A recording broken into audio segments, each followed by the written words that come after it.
আচ্ছা, সো তোমাদের বলি আমি কেন নায়কা থেকে খুব একটা বেশি চয়েস করি না প্রোডাক্টগুলো কেনার মেকআপের জন্য। আমি একবার প্রচুর প্রোডাক্ট নিয়েছিলাম, মোটামুটি 12,000 টাকার মতো নিয়েছিলাম, কিন্তু অনেক কিছু লিপস্টিক আছে, তারপরে স্কিনের কিছু প্রোডাক্ট ছিল প্রিপারেশনের। তো সেই সব কিছু প্রোডাক্টের মধ্যে 3টে প্রোডাক্ট ছিল যেটা ডেট খুব কাছাকাছি, বুঝতে পেরেছো? মানে এক্সপায়ারি ডেটটা খুবই কাছাকাছি ছিল।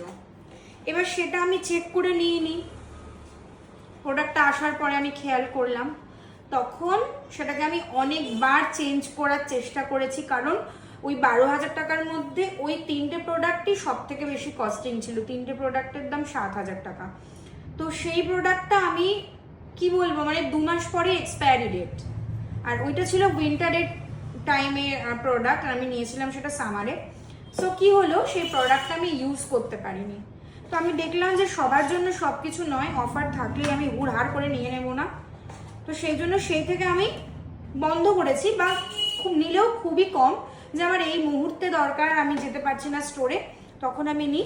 বাট এগুলো আমি সব কিছু চেক করে নিয়েছি, এতে কোনো ভুল হবে না।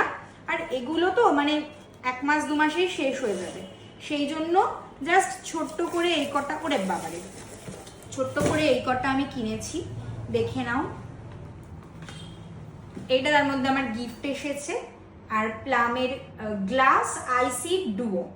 সো মানে একটা টোনার ইউজ করতে হবে, তার সাথে এইটা কি রয়েছে আমি তো বুঝতে পারছি না।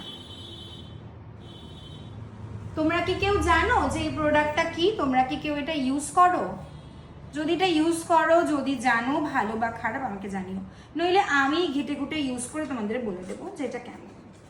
সো এই হচ্ছে আমার ব্যাপার স্যাপার। এই দুটো আমার এসেছে গিফট। টান টান।